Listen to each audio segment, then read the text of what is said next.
Welcome to the African History Network show right here on 910 AM, the Superstation, the Future Radio. I'm your host, Brother Michael Imhotep. It is Sunday, August 21st, 2022, and we are live. Hope everybody's doing well today. This weekend, I was in Dayton, Ohio for the 16th annual African American Cultural Festival. So I just got back about an hour and a half ago, something like that. And those that follow me on social media know we posted about it on our social media, on our Facebook fan page. I posted about it and shot some video there as well. So the second day, today was the second day. It was rained out today.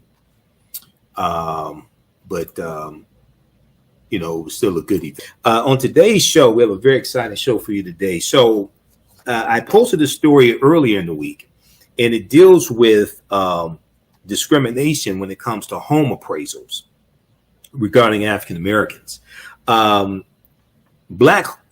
couple's home appraised with a black owner at $472,000, but with a white owner, $750,000. So there was a big story from the New York Times that I posted earlier in the week, and it got over 700 likes.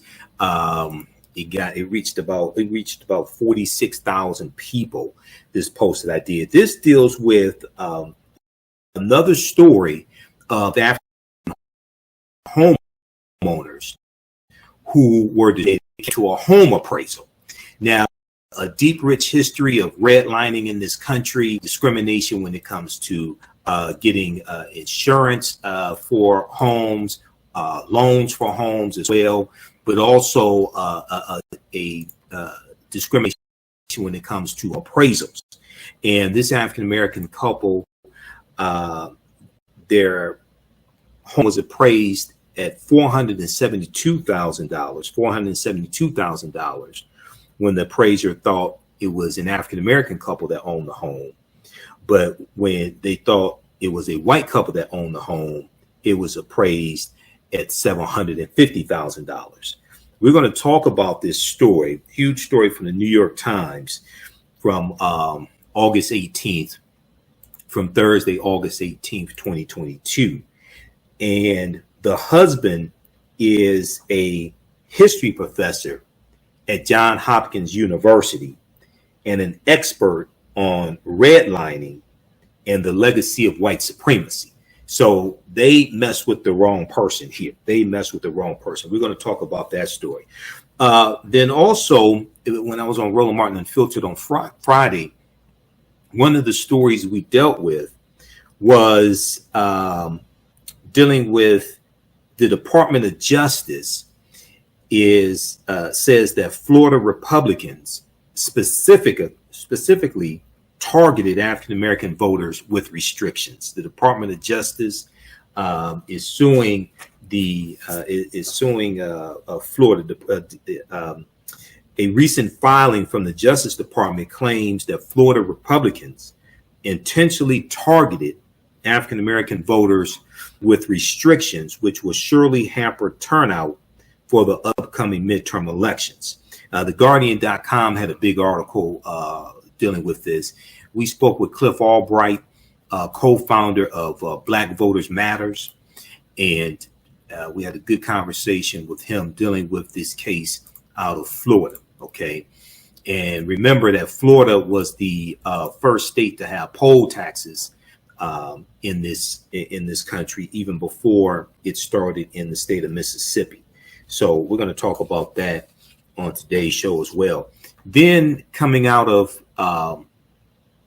New Orleans, out of Louisiana, the news, there's a story from Forbes.com as well as NOLA.com, which is a New Orleans news publication, NOLA.com, that New Orleans Mayor LaToya Cantrell is warning that Mardi Gras festivities may be canceled for 2023 due to a significant shortage in police officers in New Orleans due to a significant shortage of police officers.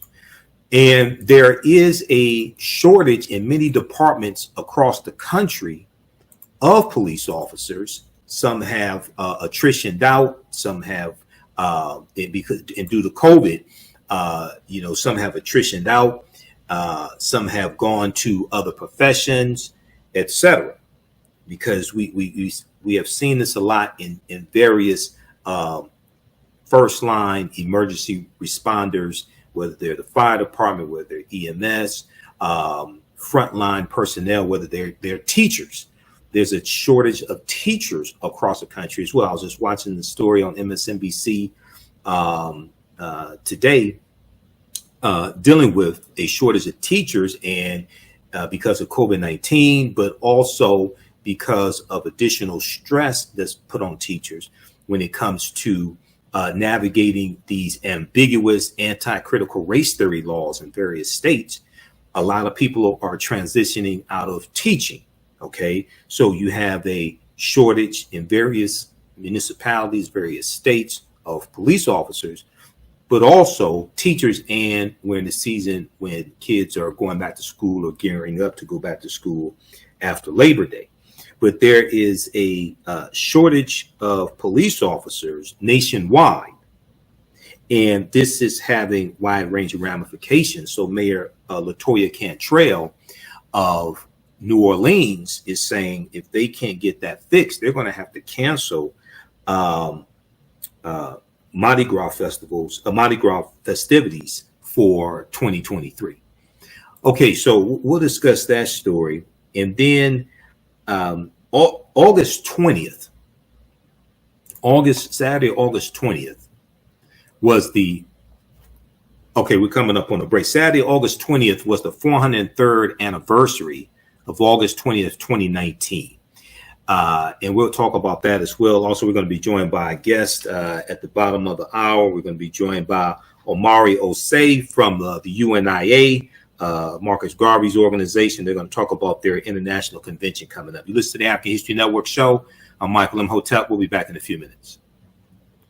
Show right here on 10 a.m. the Superstation, the Future Radio.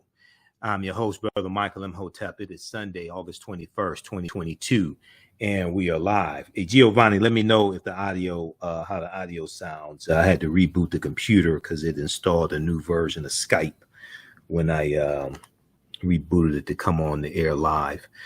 Okay, so calling numbers 313-778-7600, 313-778-7600. Is the call-in number if you have a question or comment. All right, so we have a jam-packed show. As I was saying right before the break, we're going to be joined by Omari Osei of the Universal Negro Improvement Association at the bottom of the hour as well. The 64th Annual International Convention of the UNIA is coming up this week here in Detroit. So he's going to give us some information about that. All right. Okay. And also Saturday, August 20th was the 400th year anniversary, third year anniversary of August 20th, 1619 in Jamestown, Virginia. Well, actually it was Hampton, Virginia, not Jamestown, Hampton, Virginia, when that English pirate ship called the White Lion comes into Virginia at Point Comfort, and they exchange 20 and odd Africans for food and water. Okay, so we'll talk a little bit about that history, and we'll do a recap of my online course that I teach normally on the weekend, normally on Saturdays, Ancient Kemet, the Moors, and the Ma'afa, Understanding the Transatlantic Slave Trade, what they didn't teach you in school. I did a special session of the class on Friday because I was out of town this weekend. It could not teach the class. So we'll give a brief recap on that as well. All right, now on the African History Network show, we focus on educating, empowering, and inspiring people of African descent throughout the diaspora and around the world, because right now it corrects wrong behavior. What you do for yourself, what you do to yourself, and what you allow other people to do to you and get away with is based upon what you think about yourself, What you think about yourself is based upon what you have been taught about yourself. What you've been taught about yourself is based upon everything you've read, heard, and seen about yourself. So when you control the radius of a man or woman's thoughts, you can control the circumference of his or her actions, because the mind can't do or teach what it doesn't know. Now, we deal with a number of different topics here on the African History Network show. We deal with current events in history and politics, education, economic empowerment, entrepreneurship, relationships, love, sex, health issues, and much more. Email newsletter, text the word Kemet, K-E-M-E-T, to 22828 to sign up for our email newsletter. Text the word Kemet, K-E-M-E-T, to 22828 to sign up for our email newsletter. Also visit our website, AfricanHistoryNetwork.com, AfricanHistoryNetwork.com, to sign up for the email newsletter there as well. Okay, so earlier in the week, I posted this story on our Facebook fan page, The African History Network, and it deals with racism when it comes to home appraisals. Racism when it comes to home appraisals. And there's a huge story from the New York Times dealing with this. The name of the story, Home Appraised with a black owner, $472,000, with a white owner, $750,000. Home appraised with a black owner, $472,000, with a white owner, $750,000. Okay, so I want to talk about that here in the first as our lead story today.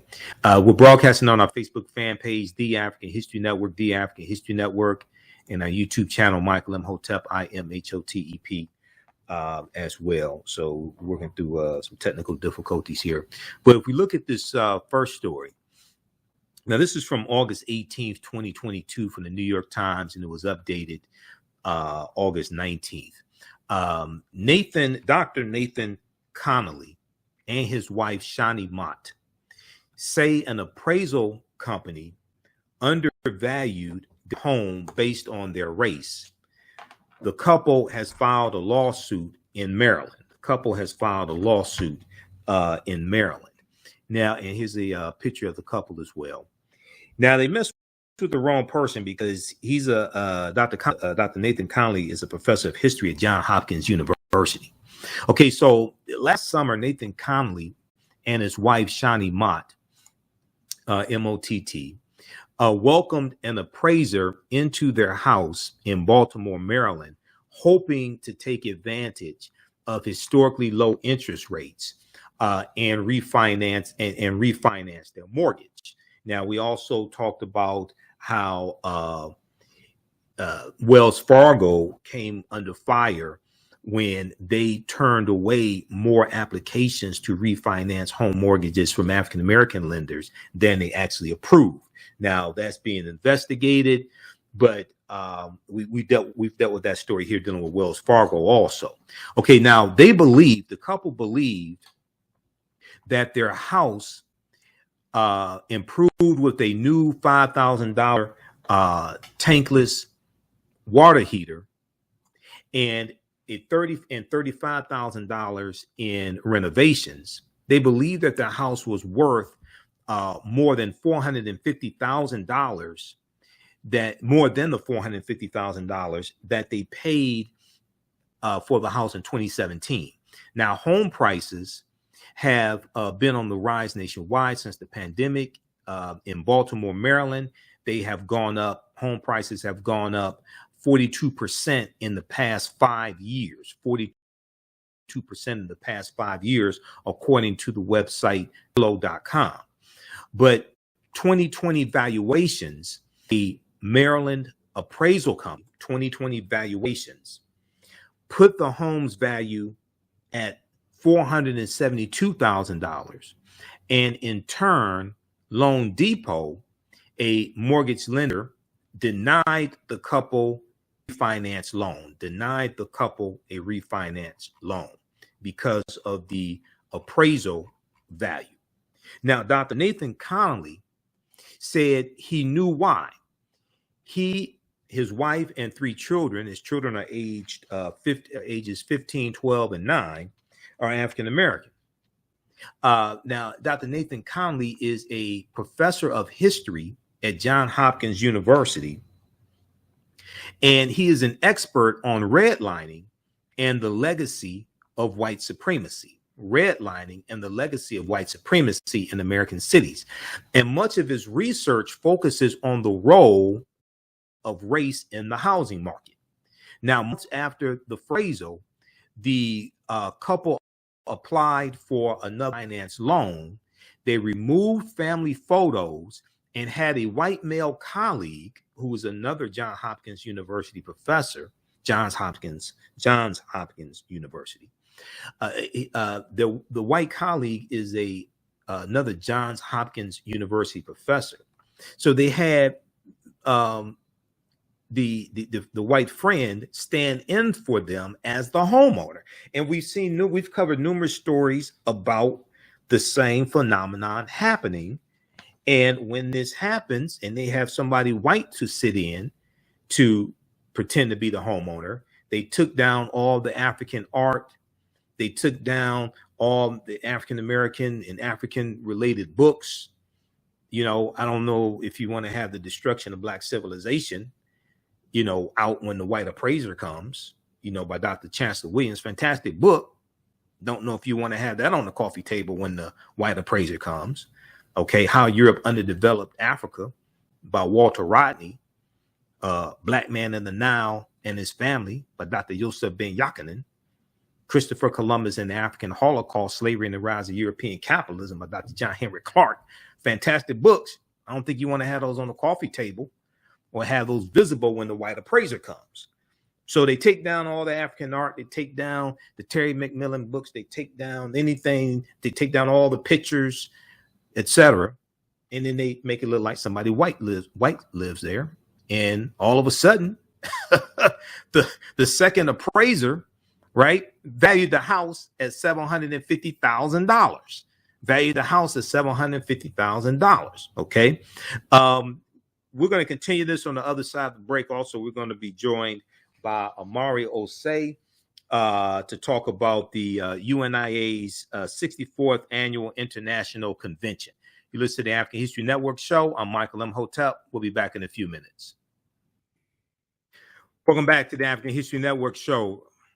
Welcome back to the African History Network show right here on 910 AM, the Superstation, the Future Radio. I'm your host, Brother Michael Imhotep. It is Sunday, August 21st, 2022. All right, and we are live once again.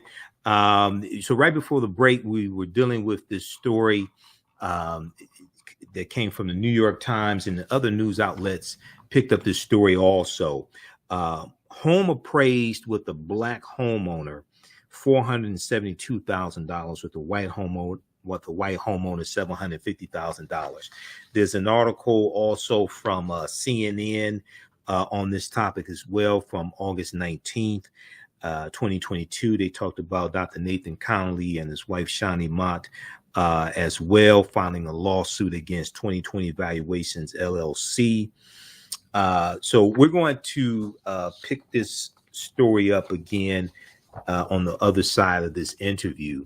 I want to go to on the phone lines. We're joined by Omari Osei, and Omari Osei is with the Universal Negro Improvement Association, the UNIA, the organization that Marcus Garvey founded started in Jamaica in 1914, and then we know he comes to the U.S. in 1915, and he starts setting up. Well, actually comes to the U.S. in 1916, year after Booker T. Washington dies, and he starts setting up chapters of the UNIA here in the U.S.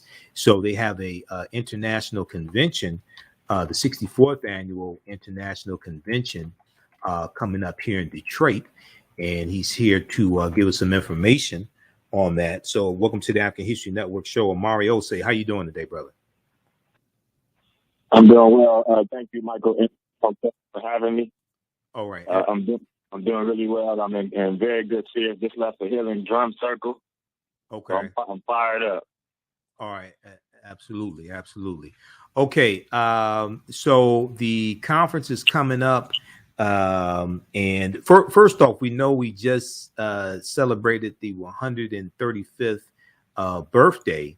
I think it was 135th birthday, August 17th, of Marcus Garvey. He was born in 1887 in Jamaica.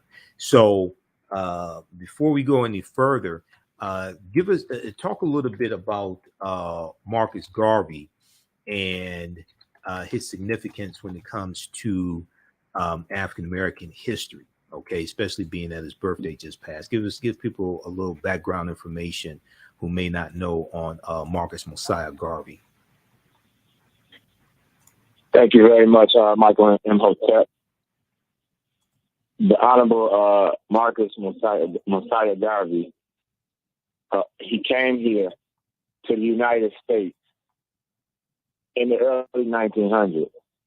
And when he arrived here in the United States, he asked himself the question, and the people the question, where is the black man's government? Right. Where is the men of principle? Where are the men of big affairs? Where are the men that stand for something? And when he didn't see that, he went about to organize black people so that black people could organize themselves back into self-governance. So he established the Universal Negro Improvement Association, which wasn't received well in Jamaica. But when he came here to the United States, his membership swelled because obviously the people here saw the need for the unification of our people. Right. So Garvey went about to establish the UNIA with his wife, Amy Jakes Garvey. And he worked tirelessly.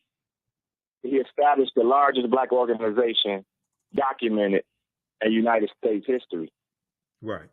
However, the counterintelligence program of the United States government worked against the organization.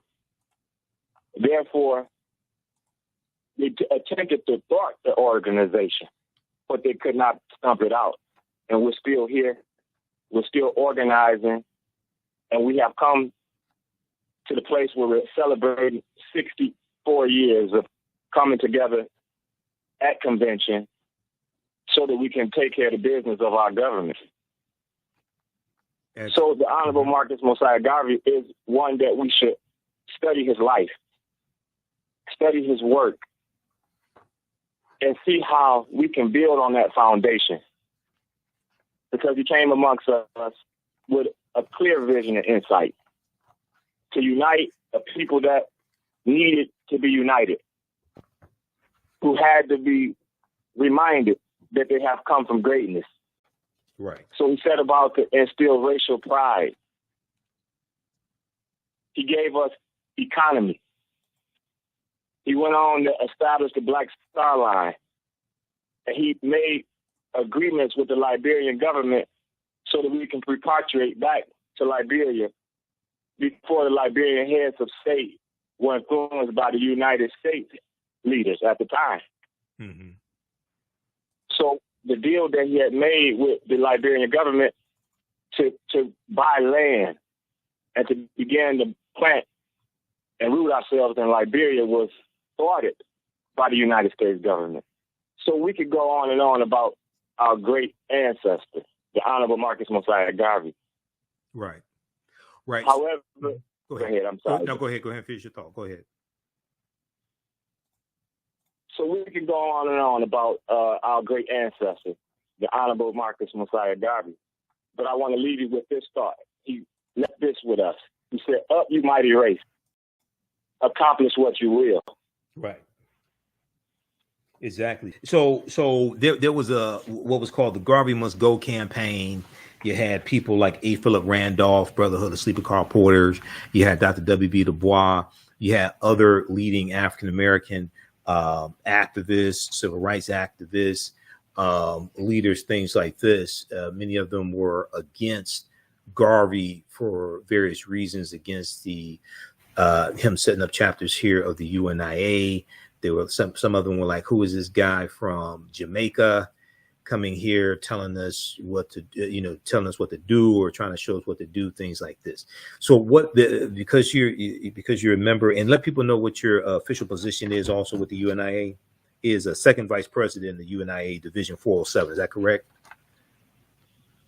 Yes, brother. Thank you very much. Yes, second vice president of Division 407, right? Which it has been established for 100 years. Mm-hmm. So let people. And my name is Omari Osei. Okay, Omari. What's the middle name? Again, brother. What's the middle name? Talib. Okay, Osei.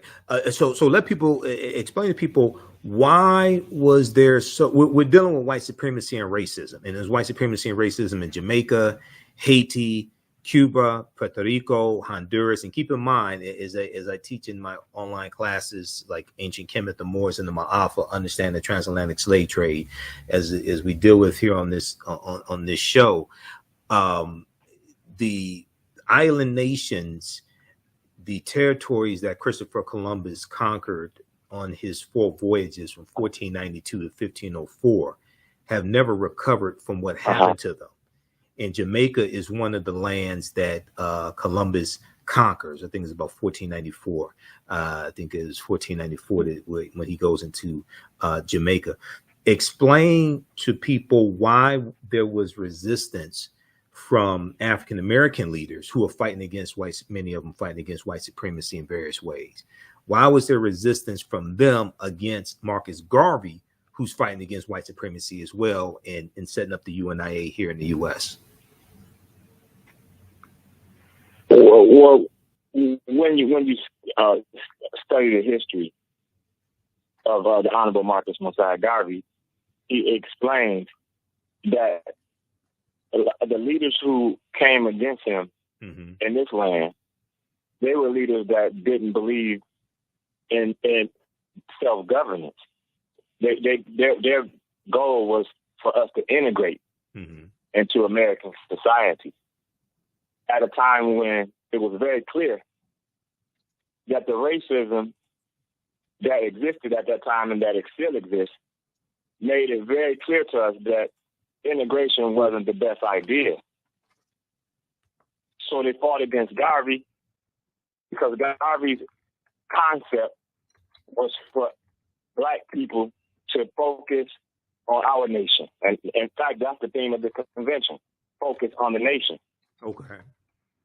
So go right ahead, brother. No. I'm just listening to you. I said, okay, go ahead, continue. Okay, yes. So that's the theme of our 64th annual convention, is that we should focus on the nation. So you'll always have those who don't see the value in the people who have evidence to do everything that other nations are doing for themselves, from fueling their own economy to a system of international and transporting the people in giving their people a in which the flag is representing their interests, and that will give them justice. You have people that felt that it was not necessary for Black people to be separate and to establish their own government. Also, we were experiencing technical difficulties, so we're back. We're coming up on a break. We're speaking with Omari Osei of the Universal Negro Improvement Association Detroit chapter. He's talking about the 64th annual convention coming up this week. We'll be back in a few minutes. The work that I do is larger than the fashion industry. It's larger than the art world. And I believe that I was born to bring newness into this world. I'm Kaima McIntyre. I'm 24 years old and I'm an artist.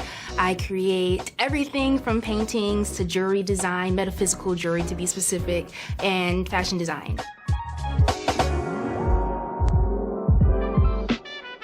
The only reason why my prom dress went viral is because people needed it. Within a few days of going viral, Notori Naughton reached out to me and she's like, I saw your dress, can you make me a dress? I was equally as shocked to be asked by a celebrity to design their dress at the age of 17.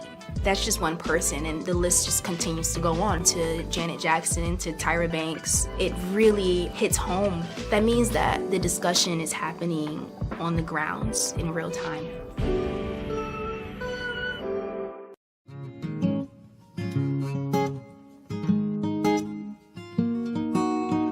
IDO Network International, in collaboration with STL Black Woman, DACA, and ACTA, present the Royal Pilgrimage to the Americas, August 24th through the 28th. The African kings and queens are coming to you for business, networking, and sharing of Pan-African ideals. The venue will be the illustrious En Garde Arts Hotel in St. Louis, Missouri. A royal cultural experience and exhibitions, trade and investment opportunities in Africa, the Caribbean, and the Americas. A Royal Pan-African Summit hosting keynote speakers, and a red carpet banquet. Come and witness an African royal coronation ceremony. Register at www.idonetwork.org to book your ticket to wine and dine with African royalty. Vendor opportunities available. Get face-to-face with the royals who own the land and resources for business. Contact DACA for deal room information at 602-730-4572.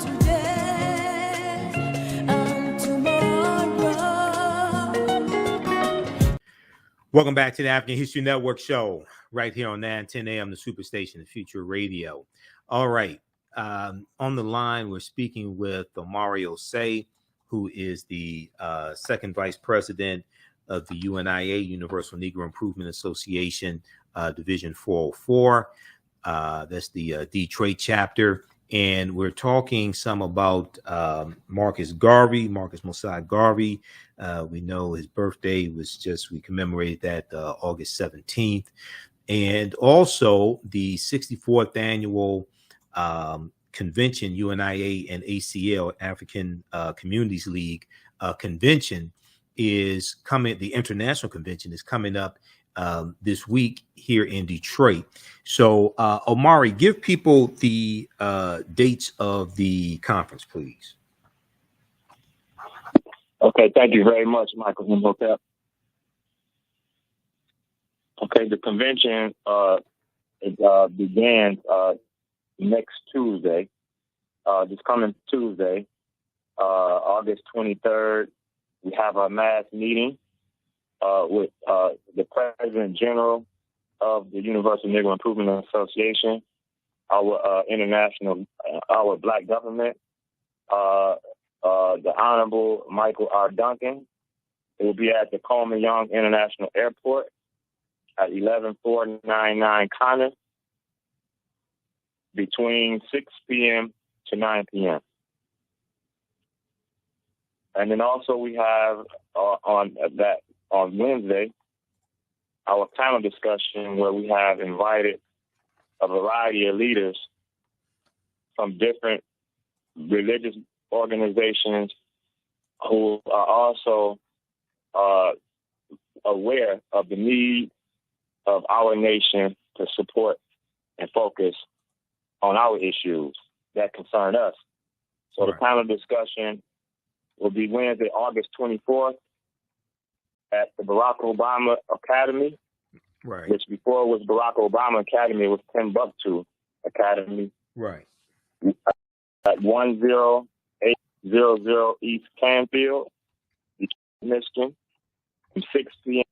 until 9 p.m. Next on our itinerary for our convention, where the public is welcome, at the museum. We're having a tour of the museum, the Charles H. Wright Museum. That's on Thursday, August 25th at 315 East Warren, Detroit, Michigan. And this is from 2 p.m. to 5 p.m. And you don't want to miss our gala. We have our red, black, and green gala. It's going to be good food, good music, presentations. You don't want to miss it. The gala, the red, black, and green gala, come with your red, black, and green. smelling good and looking good. And that is on a Friday, August 26th at Complex Banquet Hall, 3800 Pearson, Detroit, Michigan, from 7 p.m. to 10:30 p.m.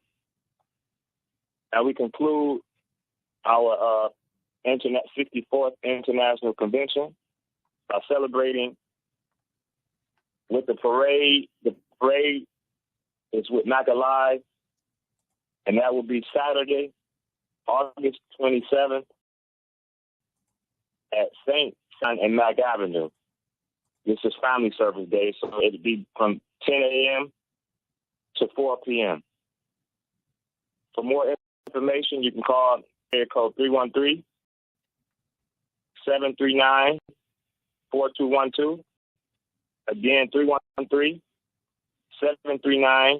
313-739-4212 or 313-728-4542.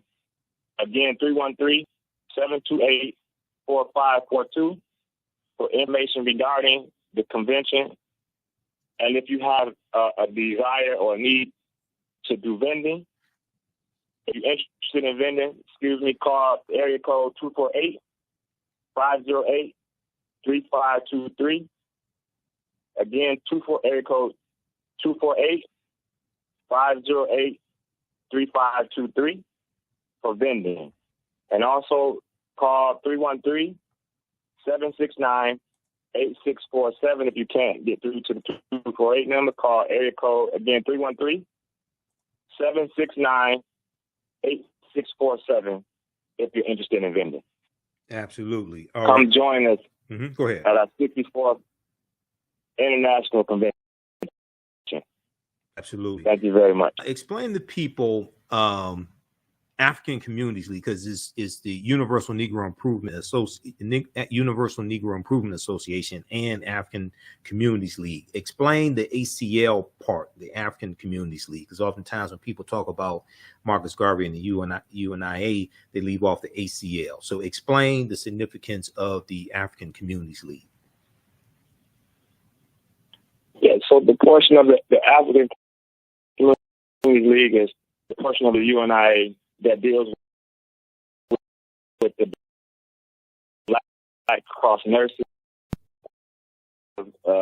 women that was established within the government to take care of the health concerns, psychological, physical, anything regarding the health of the nation. The Black Cross nurses were under the umbrella of the African Communities League to provide the assistance to the nation.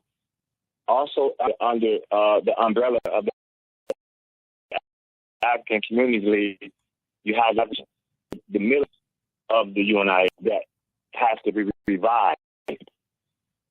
So those were the major functions of the African Communities League of the Universal Negro Improvement Association. Now, at the convention in 1920, they, I think it was the convention in 1920. Yeah, they adopted the what we call the Pan-African flag, or the bandera, the red, black, and green flag. Explain the significance of that flag. If I remember correctly, that convention was August 13th, 1920. Explain to people the significance of that flag. Thank you very much. And that's also the keynote speech of the President General will also go into depth in dealing with the red, black, and green flag. So you don't want to miss the mass meeting. However, the red, black, and green flag became a necessity because it came to us at a time when we were being taunted as a nation of people by this infrastructure here in the United States and white supremacy. We were being taunted for not having a flag that represented and gave our best interest and gave us justice. So the Honorable Marcus Mosiah Garvey set out to give us a flag. Right. Right. Okay. And the red is for the blood. Hold it right there. We're coming up on a break. We'll hold you over for a few more minutes. Stand by, Omari. You listen to the African History Network show. I'm Michael Imhotep. 9:10 a.m. the Superstation, the Future Radio. We'll be back in a few minutes. Stand by. Back from break in 4 minutes. Stand by.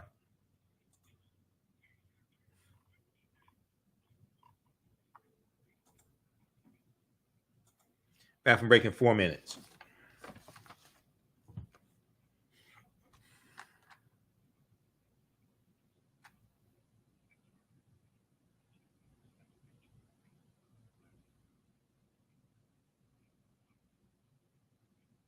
All right, everybody, share this broadcasting on social media platforms. Invite your friends to tune in also. Stand by.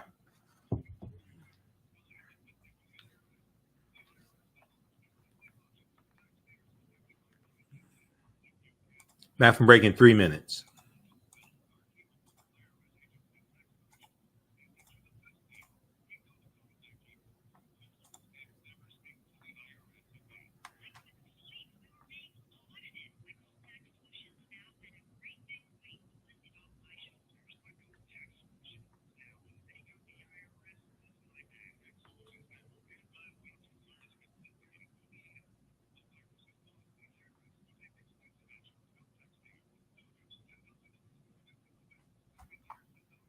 Back from break in 2 minutes. Stand by.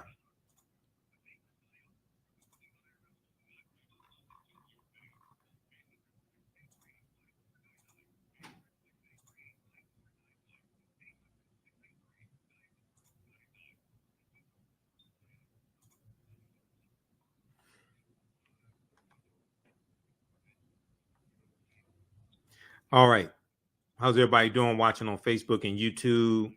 We're having some technical difficulties tonight, but we're working through it. All right. Okay, back from break in 1 minute.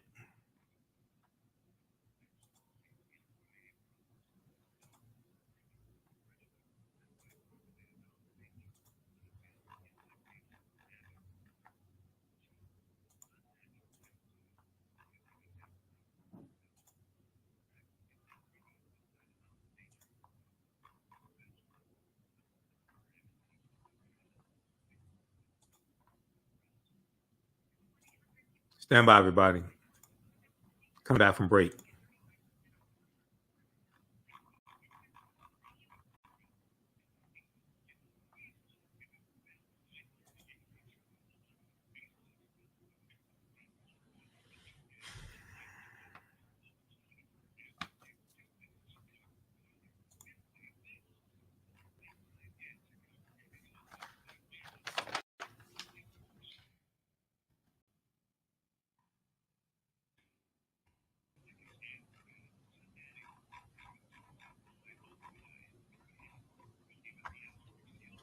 AM 910 AM Superstation, a division of Adele Media.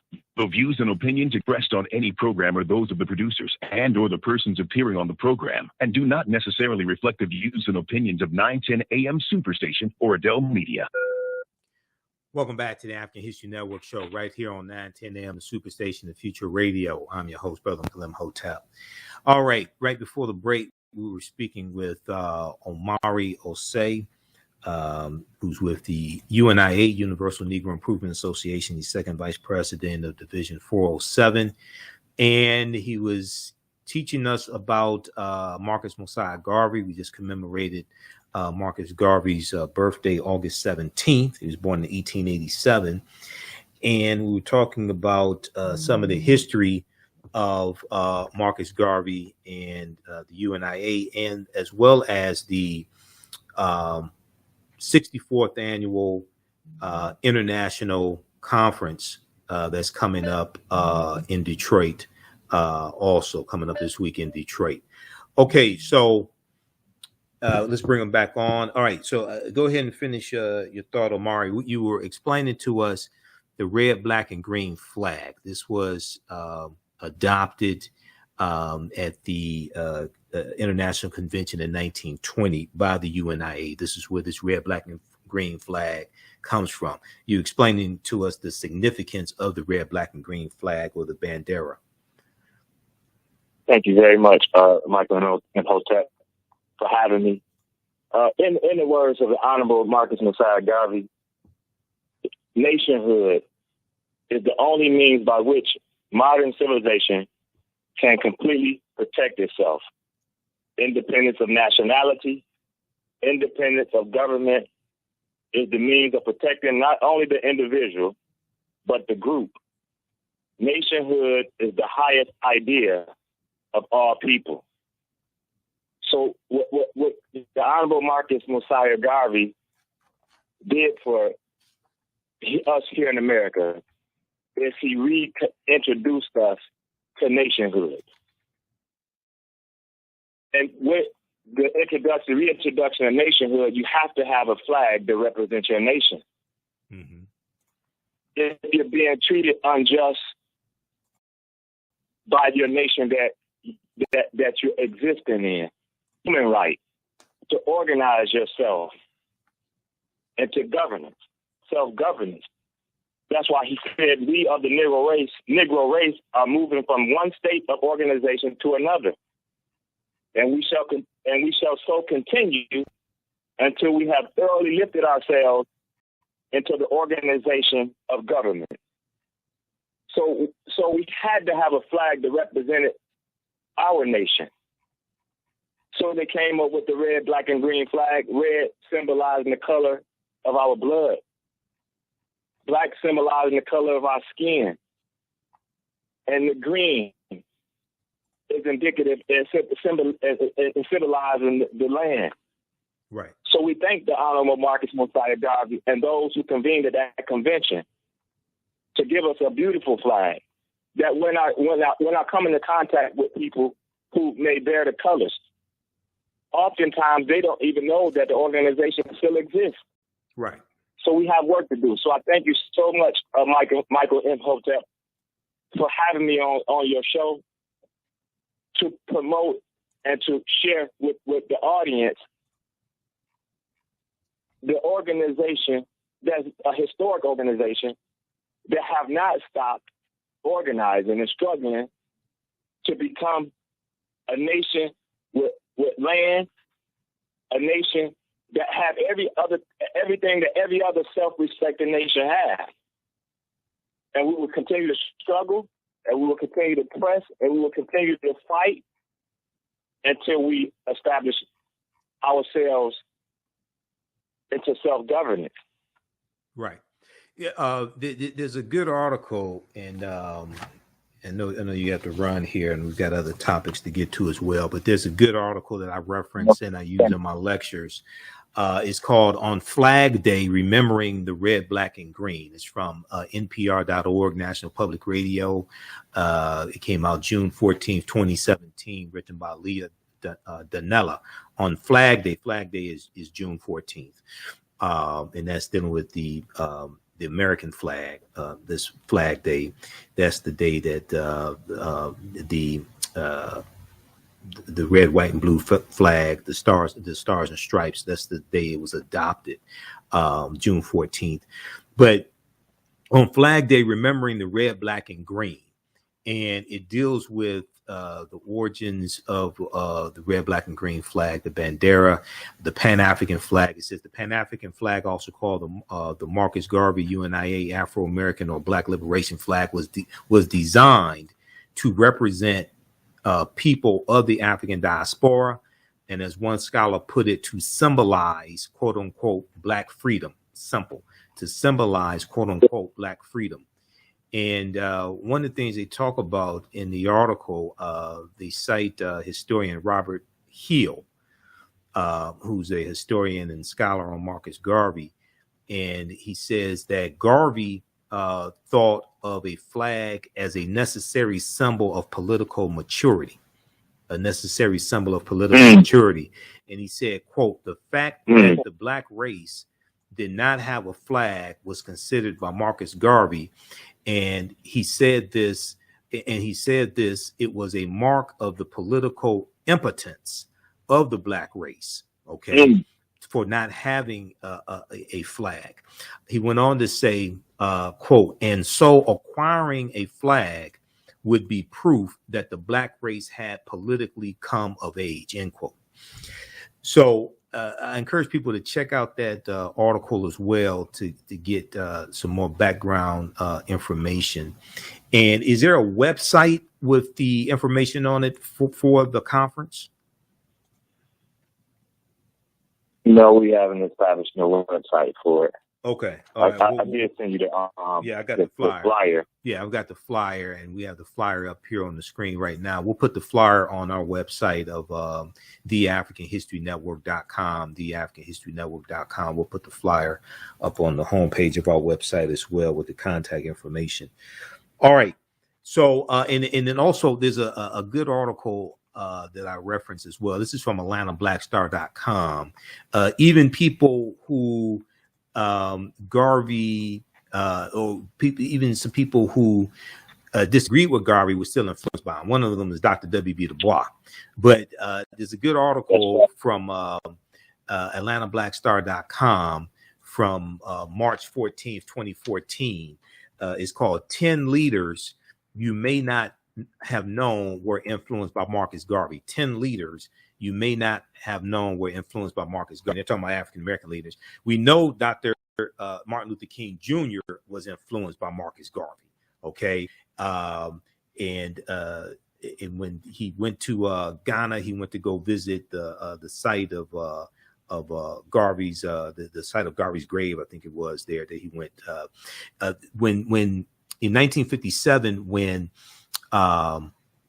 Dr. King went to Ghana to celebrate Ghana's independence, he would go every year on the anniversary of Ghana's independence as well. As I say, during the trip to Jamaica in 1965, Dr. King and Coretta Scott King visited a shrine of Garvey, visited a shrine dedicated to Garvey at his grave. But when in 1957, when Dr. King went to Ghana for the commemoration of Ghana winning their independence, every year on that anniversary, he would go back to Ghana also, okay? Because Dr. King kept abreast of the developments of the Black liberation movement, the African liberation movement on the continent of Africa also. But they talk about how Dr. King, during a trip to Jamaica on June 20th, 1965, civil rights leader Martin Luther King Jr. and his wife Coretta Scott King made it a point to visit the shrine of Garvey, where they laid a wreath on his grave.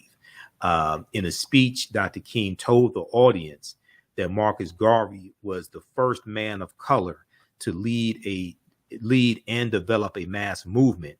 He was the first man on a mass scale and level to give millions of Negroes a sense of dignity and destiny.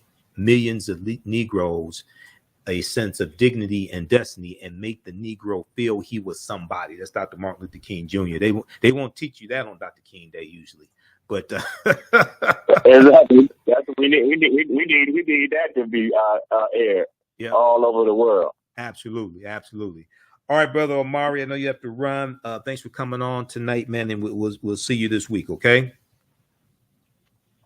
Yep. Africa for the Africans. One God, one aim, one destiny. Race first.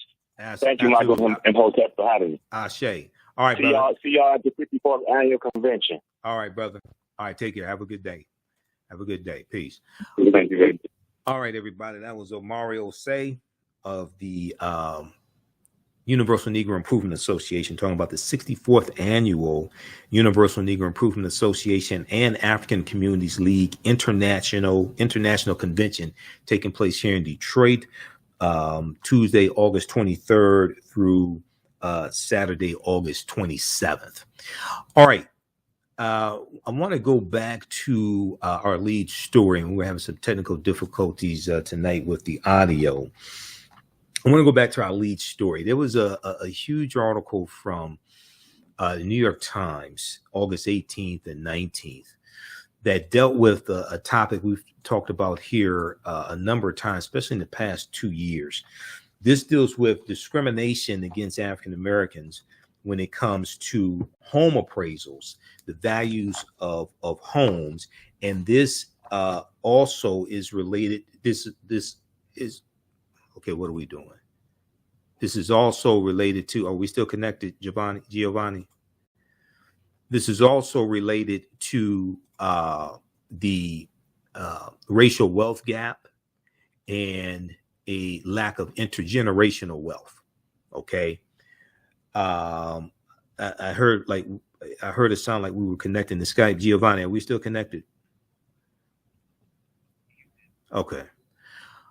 So name of this article: Home appraised with a black owner, $472,000. With a white owner, $750,000. Okay, I want to go back to this. Also, CNN has a really good piece on this also. So Dr. Nathan Connolly and his wife Shani Mott are homeowners in Baltimore, Maryland. Now, Dr. Nathan Connolly is a history professor at Johns Hopkins University. And after making improvements to the home and after getting a appraisal the first time for $472,000, they decided to have a white male colleague of his, who's another professor at Johns Hopkins University, sit in for him and pretend to be the homeowner. And they made the home look like white people lived there, put up white pictures, things like this. Took down the copy of Nile Valley Contributions to Civilization by Tony Browder. He had the copy of Yorugu, an African-centered critique of European cultural thought and behavior by Dr. Marimba Ani. You can't have that out on the coffee table when the white appraisers come, right? So the second appraiser valued the house at $750,000. So this is about a $300,000 difference.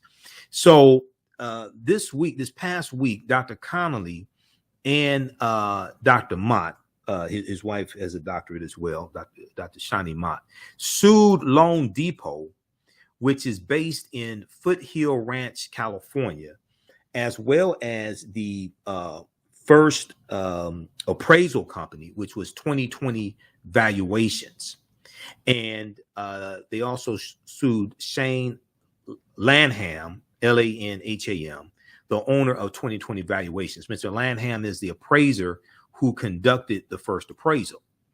Now, Dr. Nathan Connolly, who's 44 years old, said, "We were clearly aware of appraisal discrimination. We were clearly aware of appraisal discrimination, but to, quote, but to be told in so many words,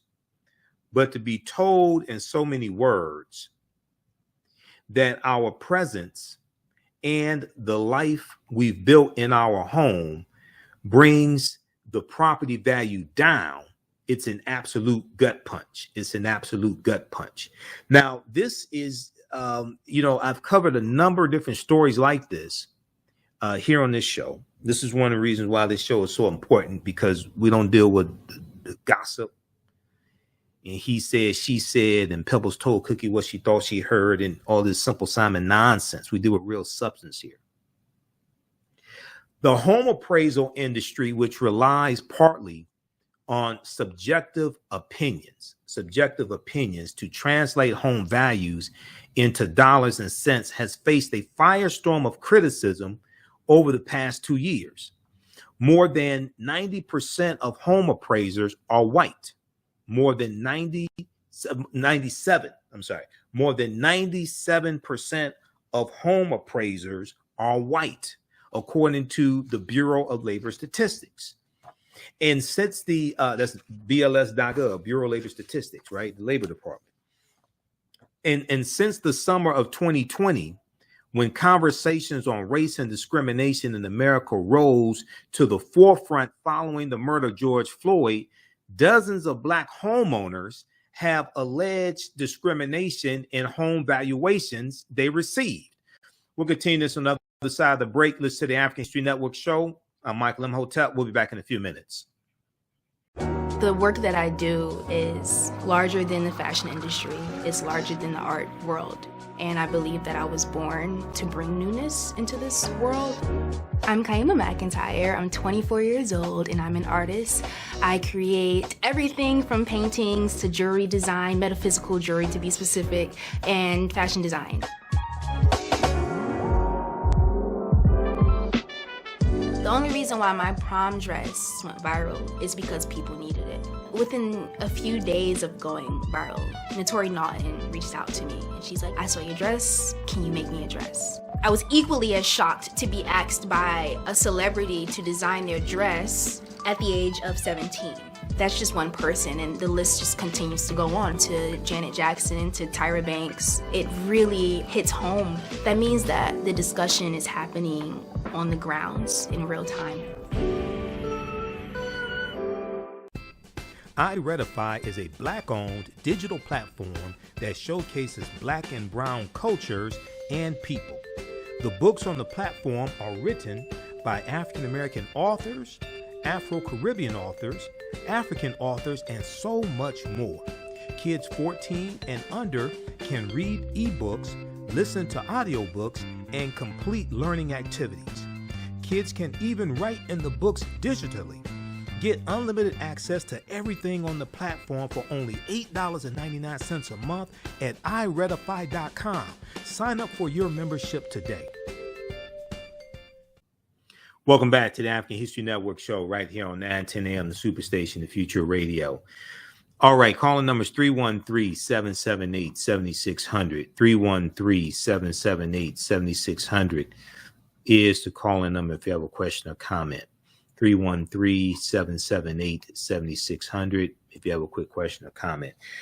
Okay, so our lead story was this big article that the that the New York Times had this week, came out August 18th. We posted this story on our Facebook fan page, The African History Network, The African History Network. If you don't follow us on Facebook, you should. Go ahead and follow us. Turn on live notifications so you know when we go live. Home appraised with a Black owner, $472,000, with a white owner, $750,000. Okay. And this is this continues this discussion that we've been having, dealing with fighting against discrimination when it comes to home appraisals. Now, if we look at this here, let me see. Hold on. Okay, if we go back to this article, 97%, more than 97% of home appraisers are white, according to the Bureau of Labor Statistics. And since the summer of 2020, when conversations on race and discrimination in the home valuation, discrimination in America rose to the forefront following the murders of George Floyd, dozens of Black homeowners since then have alleged discrimination in the home valuations they received. Dozens of Black homeowners have alleged discrimination in the home valuations they received. Now, some have filed lawsuits, in the Biden-Harris administration in March of 2022 announced a set plan, announced a set of planned reforms to overhaul the appraisal industry and dismantle systemic bias. Now, this is something I've talked about because if you read the 19-page document from whitehouse.gov, and I mentioned this when I was on Roland Martin Unfiltered Friday. I talked about this when I was on Reverend Al Sharpton's show for 2 hours. I think I mentioned this when I was on his show for 2 hours about 3 Wednesdays ago, when I was on Faraji Muhammad's show on the Black Star Media Network, Roland Martin's network. Faraji had me on this show 2 Wednesdays ago. The document is called The Biden-Harris Administration Advances Equity and opportunity for Black people and communities across the country. The Biden-Harris administration advances equity and opportunity for Black people and communities across the country. So I know you have these people who call in the radio shows, national radio shows, even call into this station and talk about Biden and Harris haven't done anything for Black people. Now, the question I ask people like that, and they don't call into this show because they know better. They ain't stupid. They're not stupid enough to call in with that type of nonsense because they know they're going to get stopped. And I'm gonna hit them with the facts. The question that I ask people like that is, how did you do the research? What articles did you read? What report did you read? What study did you read? How did you assess the accomplishments of the Biden-Harris administration, what has happened in the past 18 months? How did you research that before you called in the radio shows talking that Simple Simon ass nonsense? Because the evidence is there to prove that you're wrong. So this is one of the things that I'm always perplexed by, because 99 times out of 100, when they call in with that nonsense, I want you to pay attention to something. They never cite sources. They don't cite articles. They don't cite studies. They don't cite fact sheets. They just put out opinions as if it's facts, but they can't back it up. So most of these people won't talk about the measures that the Biden-Harris administration are taking to fight against discrimination when it comes to housing appraisals. Some have filed lawsuits, and the Biden-Harris administration in March of 2022 announced a set of planned reforms to overhaul the appraisal industry and dismantle systemic bias. So the people who say Biden isn't doing anything for Black people, why don't they talk about this? Either one, they don't know it, or two, they don't want you to know it. Now, Dr. Nathan Connolly and Dr. Shani Mott live in the North Baltimore neighborhood of Homeland, Homeland, known for its strong public schools and colonial architecture, which has earned it a place on the National Register of Historic Places. A majority of their neighbors are white. Now, according to their complaint, which was filed in Maryland District Court on Monday, this past Monday, which would have been August 15th, the couple applied to refinance their mortgage with Loan Depot in May of 2021. The lender, Loan Depot, approved a loan at a rate of 2.25%, and according to the complaint, told the couple that their home was likely now worth $550,000 or more. $550,000 or more. To conduct the appraisal, Loan Depot hired 2020 Valuations as a subcontractor. Now, Mr. Lanham, who's the owner of 2020 Valuations, conducted the inspection himself on June 14th, 2021.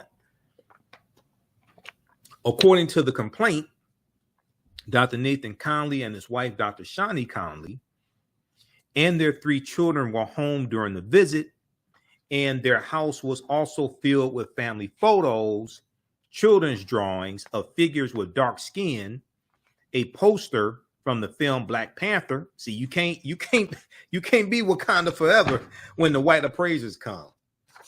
Love the film Black Panther.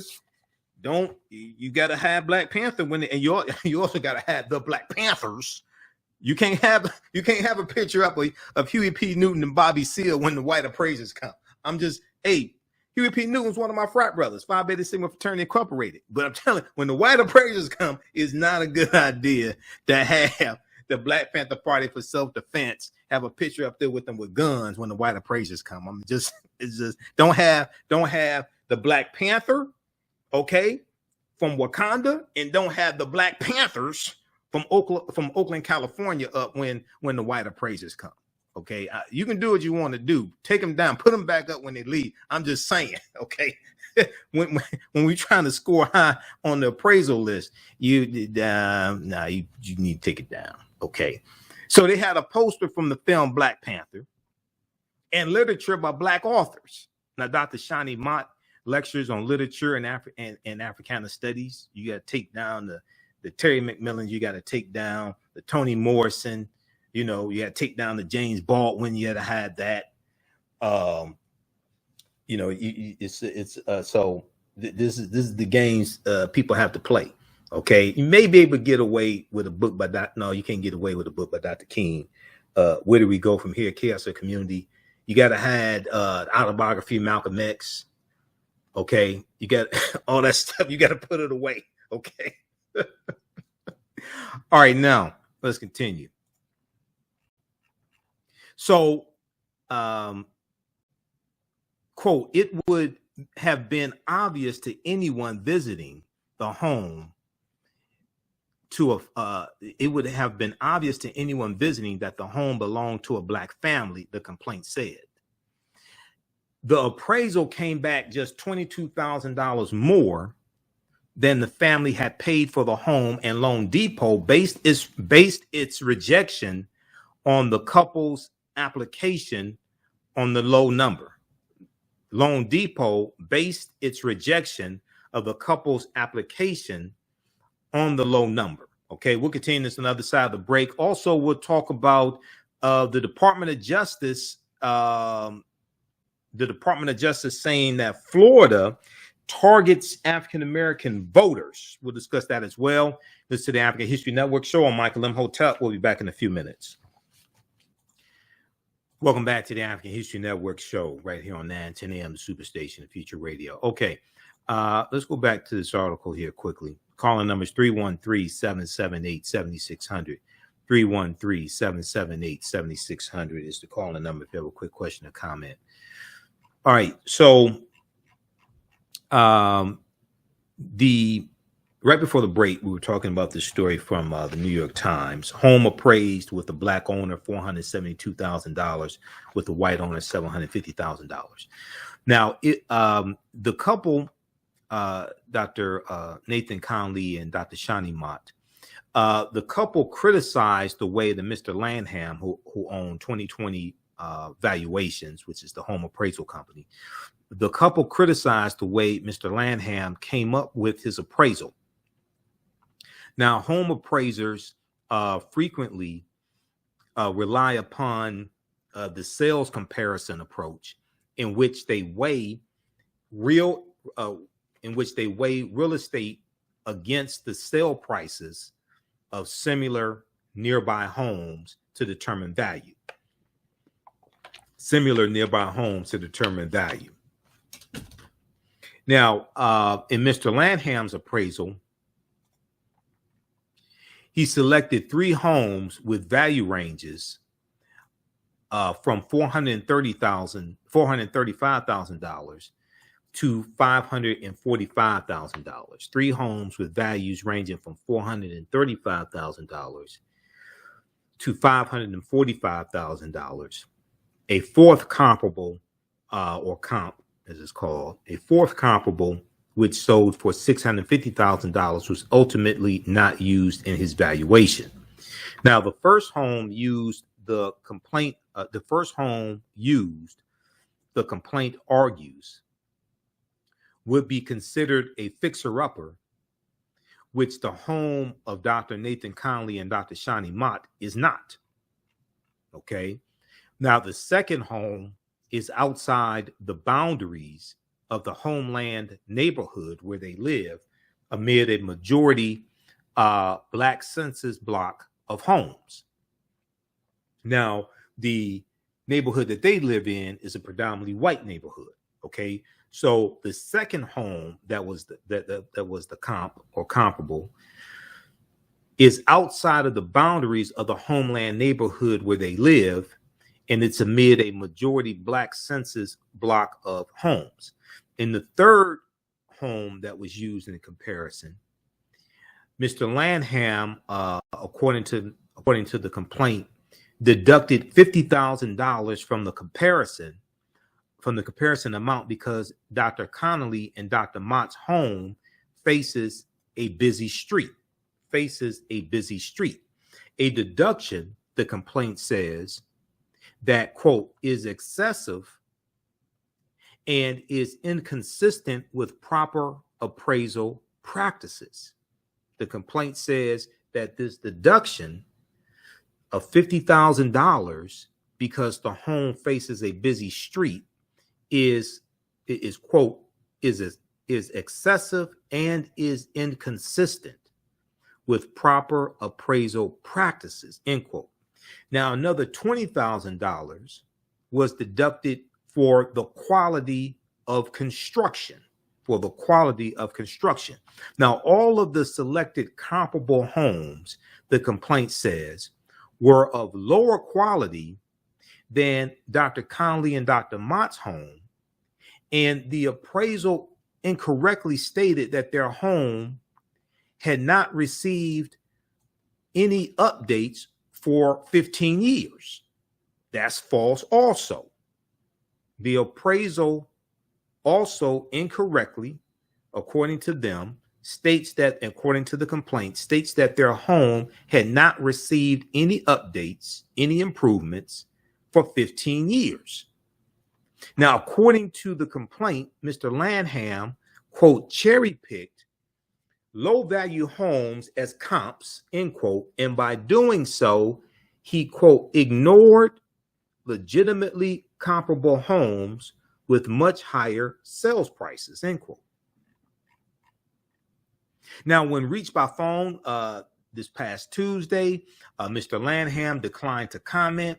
Dr. Nathan Connolly and Dr. Shani Mott wrote a letter to Christian Jorgensen, a lending officer at Loan Depot, who had been their main point of contact up to that point, challenging the appraisal. So when we get these lowball appraisals, we have to challenge them, because you're dealing, this is directly related to the racial wealth gap. This is directly related to a lack of intergenerational wealth. So when we get these low appraisals, we have to challenge them. Now, according to the complaint, the loan officer, Christian Jorgensen, then stopped responding to their calls. Now, Jorgensen did not respond to requests for comment from the New York Times either. Now, several months later, the couple applied for a new loan with Swift Home Loans, which partnered with Rocket Mortgage. This is here in Detroit, Rocket Mortgage, Dan Gilbert. This time they underwent a quote unquote whitewashing experiment, And this is one of the few times when I agree with whitewashing. Removing indications of blackness from their home and replacing them with signifiers that a white family might live there instead. Now, they cleared their bookshelves of works by black authors, okay? Yeah, because you gotta have your copy. You gotta have your book dealing with the Nat Turner Rebellion. You gotta have your book dealing with the Amistad Slave Revolt. You can't have all that stuff up. You got to put that in somewhere, take it over to a friend's house or something like that. You got to have the Miseducation of the Negro by Dr. Carter G. Woodson. James H. Cone's book, Martin Malcolm in America, A Dream or a Nightmare. You definitely have to have the book by Professor Charles E. Cobb Jr. Let me see. Can I put my hands on it?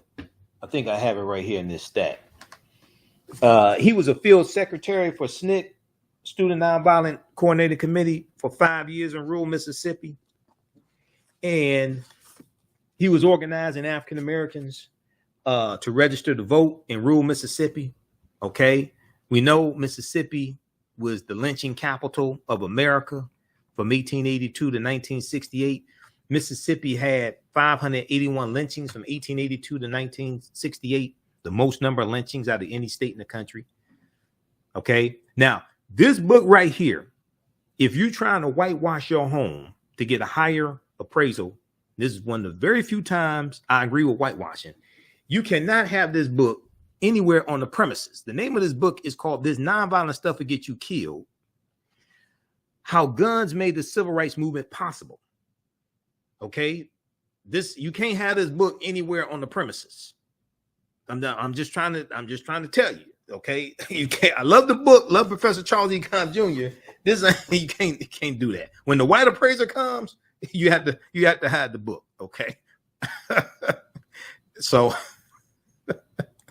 let's go back to the article here, and let's go to this one right here. All right, so they went through a whitewashing. All right. They cleared their bookshelves of works by Black authors. They asked white friends to share family photos and place those pictures in frames around the house. On their walls, they hung art bought at IKEA that showed white people. Okay, so this is understanding the rules of the game. Now, an American flag that was presented to Dr. Shani Mott 10 years ago after the death of her father, who was a Vietnam veteran, was removed from storage, framed, and placed on the mantle. Your posters of Colin Kaepernick, you got to take that down. Your pictures of Malcolm X and Dr. King, your pictures of Marcus Mosiah Garvey, you got to take down. The red, black, and green flag, the bandera, you got to take that down. You can't have that when the white appraiser comes. Okay, I'm just trying to tell you. I'm trying to help you out here. All right. Quote, we had to have a conversation with our kids about why we're pulling down all their drawings, Dr. Nathan Conley said. Quote, it's very humiliating to strip yourself of your own home. It's very humiliating to strip yourself of your own home. All right, now on the day of the second appraisal, they left their home and had the white colleague answer the door. Okay, so he goes to the door like Mr. Belvedere or something like that. All right. On the day of the second appraisal, they had their white colleague answer the door. The second appraiser provided the $750,000 estimate. Now, the homes pulled by the second appraiser were of significantly higher value than those selected by Mr. Lanham, according to the complaint, who owns 2020 Valuation Appraisal Company. The homes pulled by the second appraiser were valued between $749,000 and $785,000. And while Mr. Lanham docked or took away $50,000 or 10% from the comparable homes that were not on a busy road, the second appraiser deducted $15,000 or 2%. The complaint says that the 2% adjustment is consistent with industry standards. The $50,000 adjustment is not. We'll continue this on the other side of the break. This to the African History Network show. I'm Michael Imhotep. We'll be back in a few minutes.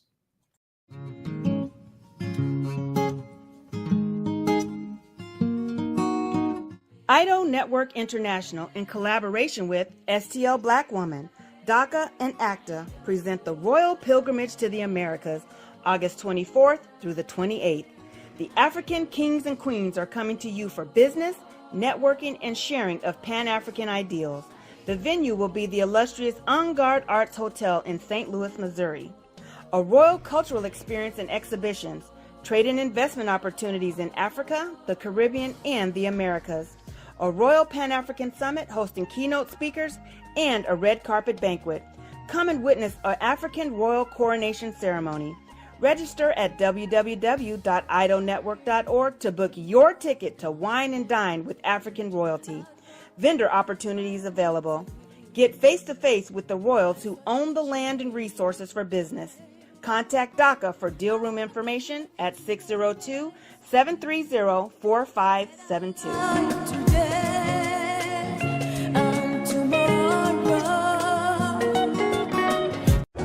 work that I do is larger than the fashion industry. It's larger than the art world. And I believe that I was born to bring newness into this world. I'm Kaima McIntyre. I'm 24 years old and I'm an artist. I create everything from paintings to jewelry design, metaphysical jewelry to be specific, and fashion design.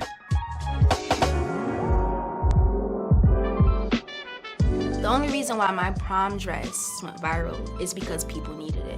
Within a few days of going viral, Notori Naughton reached out to me and she's like, I saw your dress, can you make me a dress? I was equally as shocked to be asked by a celebrity to design their dress at the age of 17. That's just one person, and the list just continues to go on to Janet Jackson, to Tyra Banks. It really hits home. That means that the discussion is happening on the grounds in real time. Welcome back to the African History Network show. All right, in just a minute, Giovanni, we're going to clip number one. Okay, so just make sure that one's ready. Okay, I want to wrap up with this article here from the New York Times, and this was our lead story. So this deals with, once again, another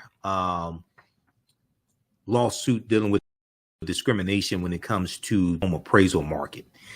All right, now, for this second appraisal, only deducted $15,000 for the home facing a busy street, whereas the first appraisal they were deducted $50,000. The $15,000 deduction, or 2% of the overall appraisal value, is consistent with industry standards. It's consistent with industry standards.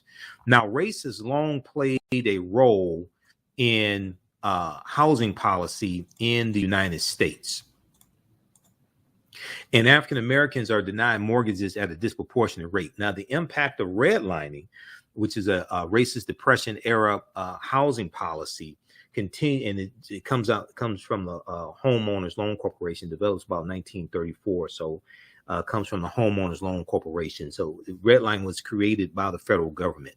The impact of redlining, which is a racist depression era housing policy, continues to drive down home values in African American neighborhoods and deprive resources for communities of color, especially African American communities. But Dr. Mott and Dr. Connolly do not live in a black neighborhood. As I said, they live in a majority white neighborhood. The disparity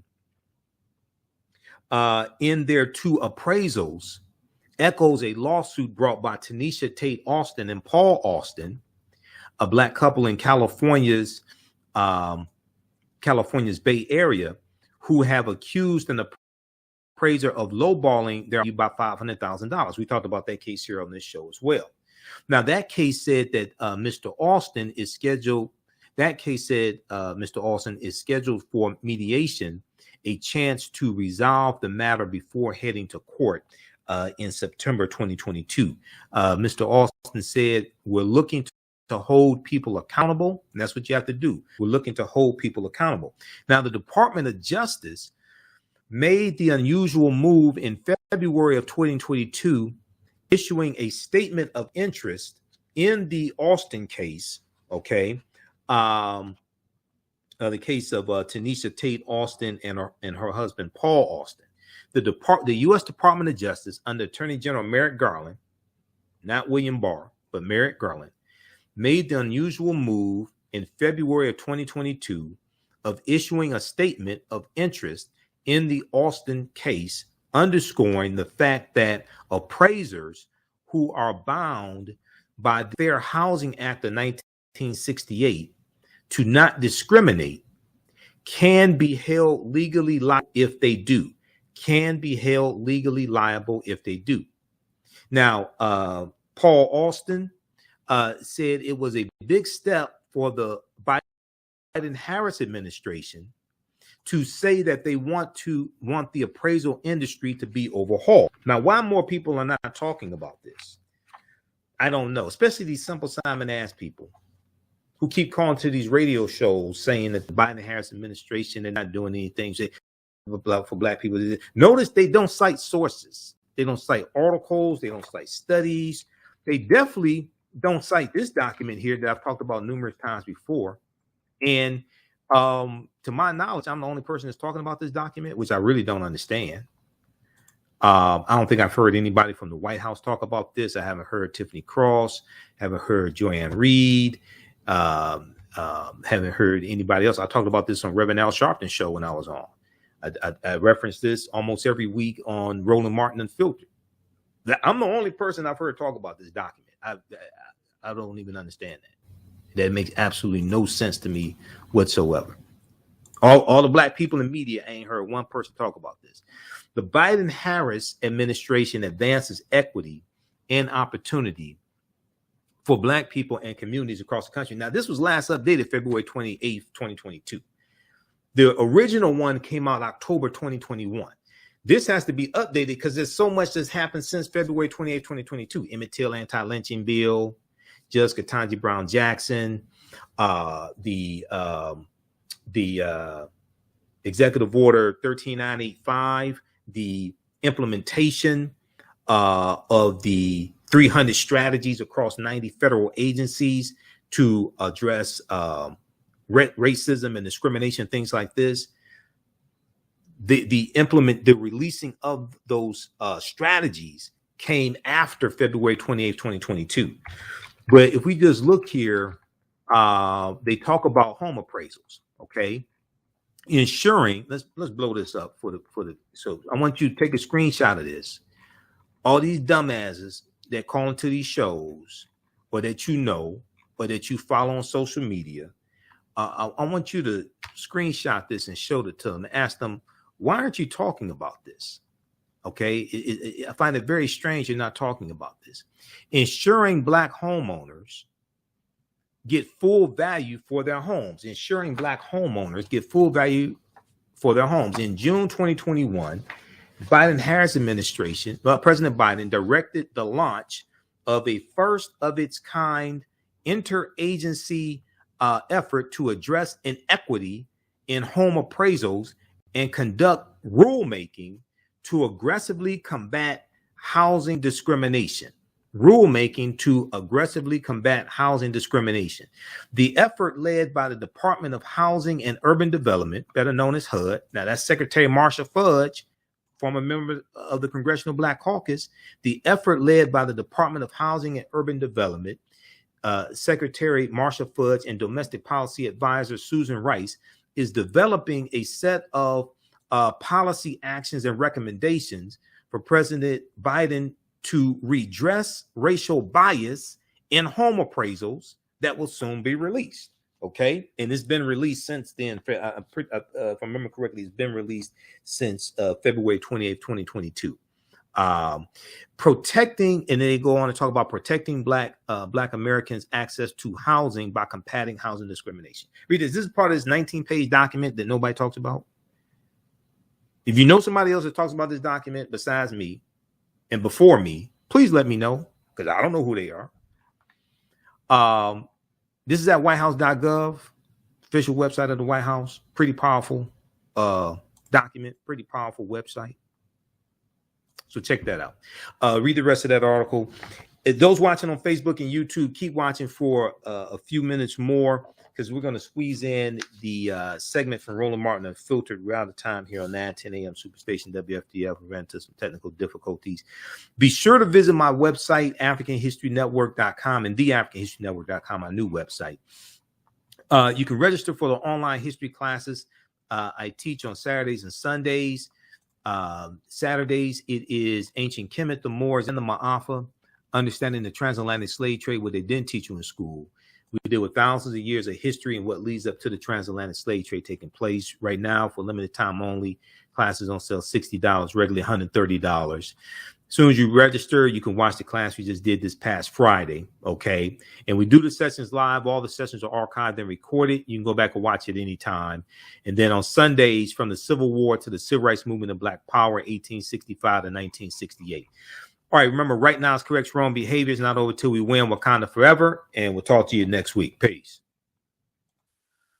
All right. So there was we talked about this on Roland Martin Unfiltered on Friday. There's a good article from the root.com dealing with this that they picked up from, they picked this up from The Guardian. DOJ says Florida Republicans specifically targeted black voters with restrictions. Florida's SB 90 law wants to restrict the availability of absentee ballot drop boxes and food and water access at voting stations. Okay, and so a recent filing by the Department of Justice stated to a federal appellate court that they agreed with U.S. District Judge Mark Walker's ruling to block new restrictions for now.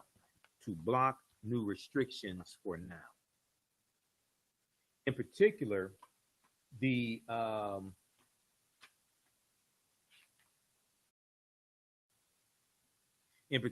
Department of Justice felt that Florida lawmakers enacted these restrictions because of the surge of black turnout during the 2020 presidential election. Okay, and this is what we saw this across the country, starting with Georgia with Senate Bill 202 and enacting these restrictions. Now, 1.9 million voters are said to reside in Florida as per the state's Division of Elections. Now, U.S. Court of Appeals for the 11th Circuit paused the ruling earlier this year while considering an appeal from Florida officials.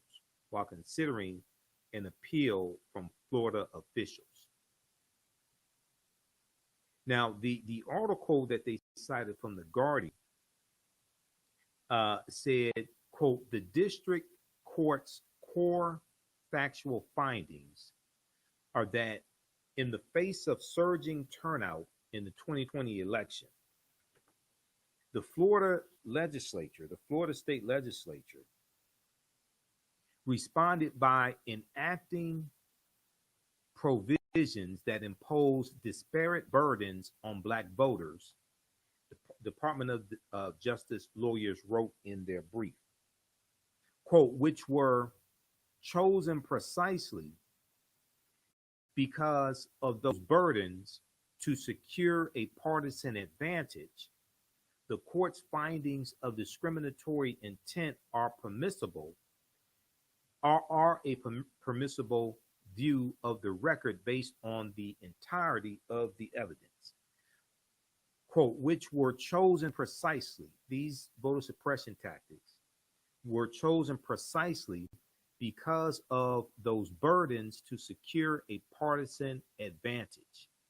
The court's findings of discriminatory intent are a permissible view based on the entirety of the evidence. Okay, now, if we look here, testing. Okay, if we look here, if we continue with this.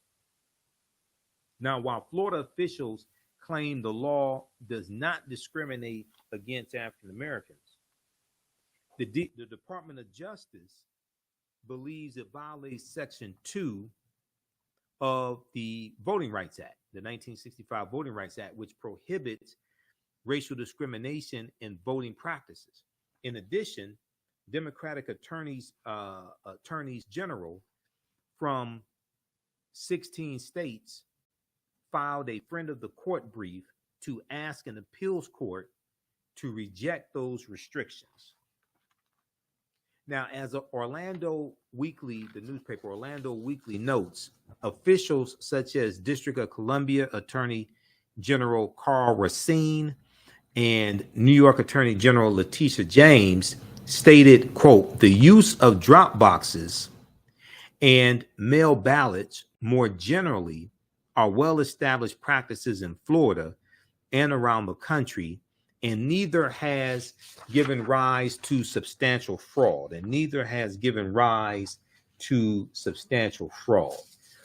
Okay, so we talked about this Friday on Roland Martin Unfiltered, and we spoke with Cliff Albright, who is the co-founder of Black Voters Matters.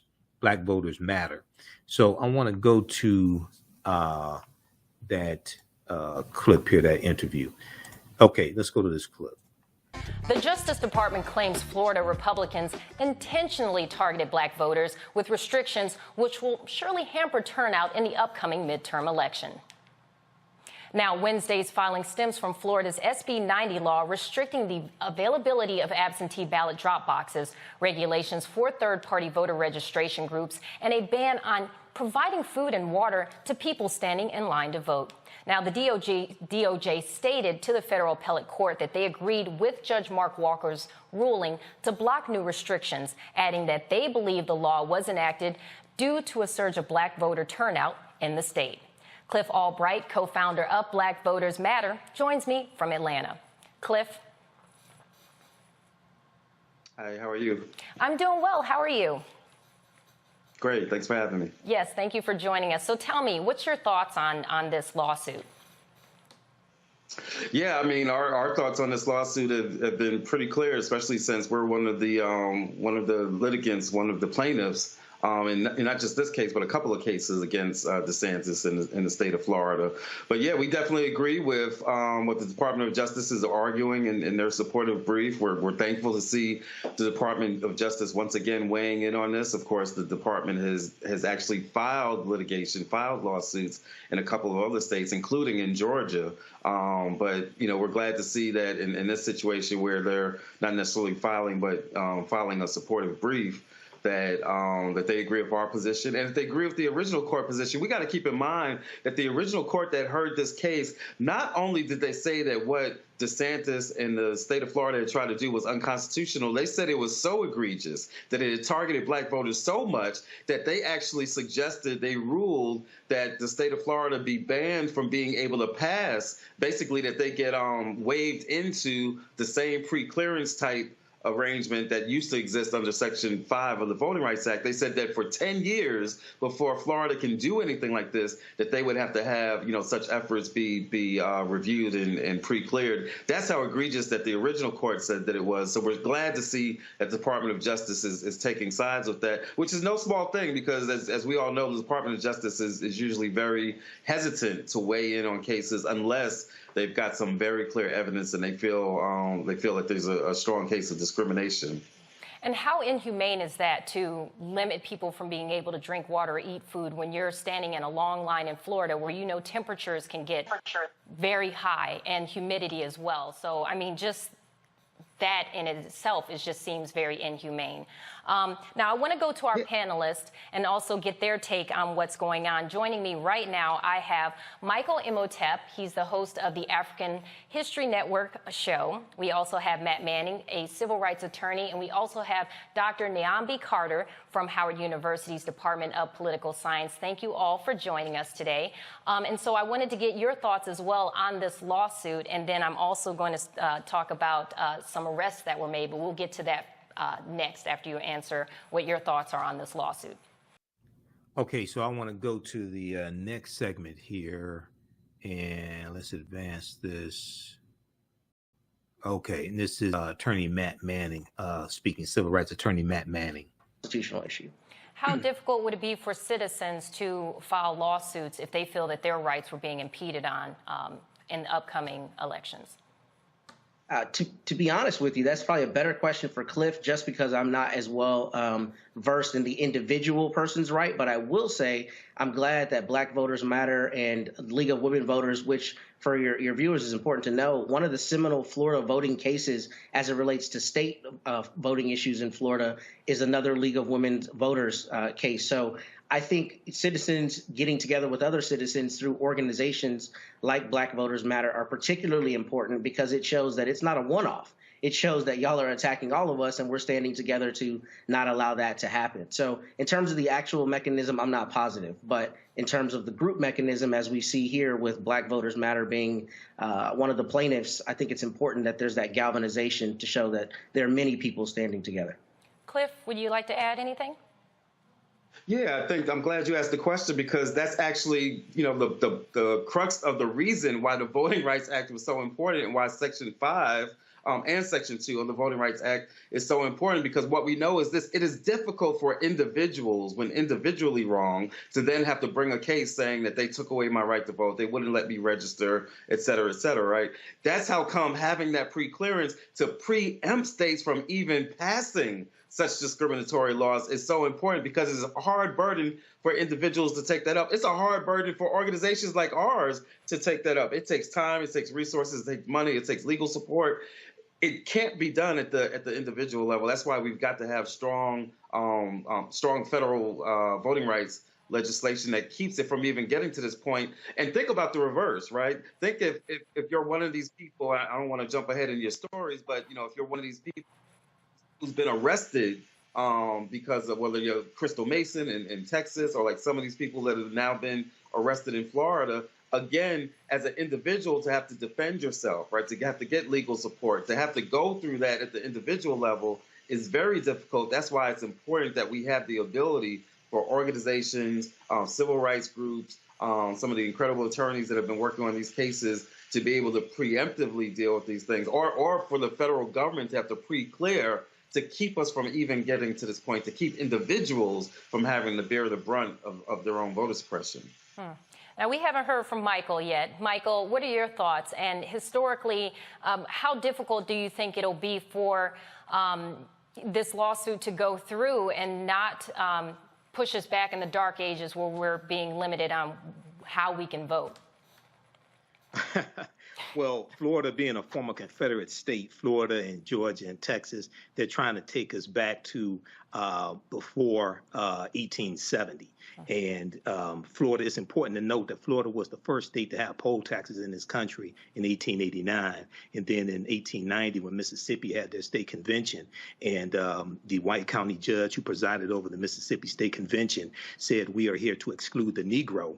And this was in a state that had a majority black population, the state of Mississippi. They imposed poll taxes and literacy tests.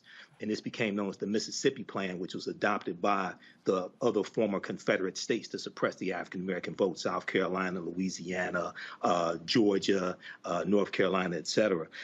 So what the Department of Justice here is doing is excellent. This would not have happened under the Donald Trump Department of Justice. And this is in the tradition of why the Department of Justice was created in 1870 during Reconstruction. They were created largely to protect the new rights of African Americans, protect African American elected officials who were being attacked by the Ku Klux Klan and the White League and things like this, protect white Republicans who many of them were allies of African Americans, and to crack down on the Ku Klux Klan and protect voting rights as well, especially after the 15th Amendment of 1870. So this is in the tradition of why the Department of Justice was created. So once again, we would not have a Merrick Garland, we would not have a Kristen Clark as a assistant of the Civil Rights Division, Assistant Attorney General of the Civil Rights Division, if African Americans did not go out and vote. And we have a lot of this to owe to Black Lives Matter, Cliff Albright, Latasha Brown, Stacey Abrams, and others. 16.9 million African Americans voted, 49 million white people, 9.7 million Latinos to put Joe Biden and Kamala Harris in the White House. So this is an example of how elections have consequences. Well, thank you all. I'm going to come back with another question. I just want to preface it with the arrests that were made. So I'm going to go to that story, and then we're going to come back to you guys. So right now, 20 people are set to be charged in Florida for voting illegally. Now, these will be the first arrests since the Office of Election Crimes and Security started investigating fraud. Now, Governor Ron DeSantis created the department following the 2020 election, and he says these individuals weren't allowed to vote because of previous felonies.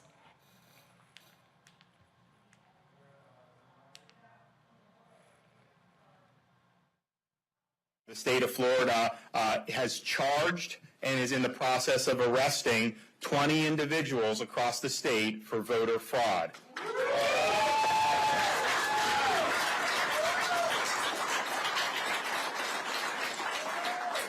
Now, the majority of these people illegally voted in Palm Beach, Broward, and Miami-Dade. These folks voted illegally in this case, and there's going to be other grounds for other prosecutions in the future.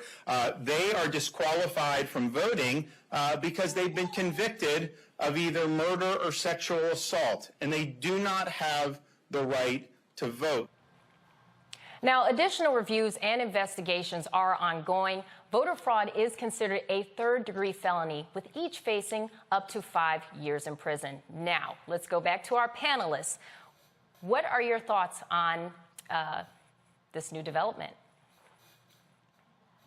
Well, this is to be expected from Ron DeSantis, and Florida needs to be desanitized. And this is what I warned people about Ron DeSantis when he ran against Andrew Gillum. And Andrew Gillum was correct when they had the debate. And Andrew Gillum said, I'm not calling Mr. DeSantis a racist. I'm saying the racists believe Mr. DeSantis is a racist. So these are the tactics that they try. Now, if we go back a couple of years ago, we remember the effort to restore the voting rights to ex-felons, to returning citizens in Florida. And Roland covered this a lot here on the show. It passed overwhelmingly. They needed, I think, 66% of the voters to pass it. It passed overwhelmingly. Then the Republican-dominated state legislature, the white supremacists, the white nationalist party, what they did was they instituted an additional stipulation that you had to pay all your fees and all your restitution, things like this, before you could vote. Okay, so this felony disenfranchisement literally goes back to 1870, right around that time when the 15th Amendment, which gave African-American men the right to vote, became law. This is where we see these former Confederate states start to impose laws that strip people of their right to vote if they are ex-offenders. So each one of these cases have to be investigated. In the case with Crystal Mason in Texas, she was actually given the wrong information that she could vote. So Ron DeSantis, and once again, Florida needs to be desanitized. Ron DeSantis makes it seem like these people intended to break the law and vote one time and risk going to jail. Okay, so we need to deal with him at the ballot box. And that's all going to prison again, right? Because these are talking about people who are returning citizens. So you're talking about reincarcerating people for doing something that they couldn't do on their own. They went through the registration process, right? So if there was any kind of complication, that should have been caught by the state. And so to put the burden then on citizens to say, well, you have to know whether you're clear, when you're talking about people who've had to move through all kinds of hurdles to even get to this place. And as Michael just noted, the goalposts kept moving along the way. And I think we also have to think about the kinds of crimes that are singled out for exclusion forever from voting, right? I mean, the goal is to bring people into the process. But when you say, well, there are certain kinds of crimes that leave you beyond citizenship, we have to be really careful about that. And I think really thoughtful about that, because crimes are also racialized, right? So right around the time that Michael is talking about when they were putting these voter disenfranchisement laws, they were also deciding what kind of crimes became felonies because they thought certain kinds of crimes were Black crimes, right? And so we have to be really mindful that this is a part of a very long project to criminalize and to exclude Black people of all stripes, because those folks, even if they are formerly incarcerated, are still citizens. And that's something we have to reckon with and we have to acknowledge. And for those who think that there was a lot of voter fraud during the recent election, let's just say these 20 people that were arrested, that wouldn't have change the election results. Absolutely not. It's a statistical nothing. And can I just say, Doc is exactly right and Michael's exactly right. And we have to be very clear.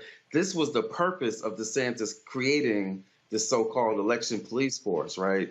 The whole purpose was twofold. One, to go after folks like these first 20, because we got to keep in mind, not only do you have this situation where you have folks who aren't quite clear about which crimes were included and what the process is, even when they, as Michael said, even when they went back and they made the process of getting your rights restored for those who have been formerly incarcerated, when they made it more difficult, what they also did was create a situation where they're not even helping people to even know what those fines and fees are. So even if you want to pay it, oftentimes you can't get the correct information. So they are creating a situation the same way like they create long lines and then they want to prosecute you for supporting people with long lines. They have created a situation where they are making it more difficult, in fact, impossible for you to be able to pay off those fines and fees and get your rights back. And then they're sending out this new police force in order to capture you. You might as well just call it an election slave patrol. They created this force to go out and capture people and put them in the same situation that they've now done with this first 20. This is just the first batch that we're going to see of a bunch that they're going to go after. Again, people that did not have adequate information for a process that was made unnecessarily and intentionally cumbersome. This was the plan all along. This is not a bug. This is a feature of what their intentions were. Now, is there a system that's set up, or should there be? What kind of system can they set up to help these individuals get those alerts, get the notifications, get the documents that they need to make sure that they're doing all those steps right? Does something like that exist? If so, can you tell us more? And if not, what do you think needs to be developed to help these individuals so something like this doesn't happen? Is that for me? Well, yeah. I mean, that exists. It exists in other states, right? What it should be is that you shouldn't have to jump through those hoops, right? Mm-hmm. It should be automatic that you once you do your time, even to the extent that you even think that those rights should have been taken away at all, right? Which is debatable in and of itself, right? But if you're going to say that it was, then when you complete your time, then you get those rights back, and that you don't have to jump through these hoops and do the paperwork or know exactly what a fine and fee is. That's the way that it could be and should be, and that's the way that it actually exists in a couple of states. They don't. Their intention was never to have people actually get their voting rights back. Their original purpose was to make it difficult, to keep them in the same situation that they were in when they were first arrested and convicted of the felony to begin with. That's what we have to fight against. We need to get rid of the entire notion of felony disenfranchisement for all the reason that just it is rooted in slavery, right? And so we have got to, and rooted in the post-Reconstruction period, we have got to get rid of it altogether. Well, thank you all for giving us your input on that. I have to take it to a break, but for our viewers that are just now tuning in, this is Roland Martin Unfiltered on Black Star Network. We're taking it to a break, but we'll be right back. Okay, that was also Roland was out of town. That was Therese Garnay sitting in for Roland. That was her first time sitting in for Roland Martin. That was Therese Garnay, who guest hosted for Roland on Friday's edition. Friday, August 19th, 2022, edition of Roland Martin Unfiltered. Check this out here. We've talked about voter fraud here on the show. There's no evidence of widespread voter fraud, even though you have a lot of Republicans that want to push this voter fraud myth. November 11th, 2020, from businessinsider.com. Americans are more likely to be struck by lightning than commit election fraud. Americans are more likely to be struck by lightning than commit election fraud. Donald Trump and his allies have filed multiple unsuccessful lawsuits and are spreading misinformation in an attempt to undermine the results of the 2020 election. So they go through, and let me see here. 2020. Okay. There was one article dealing with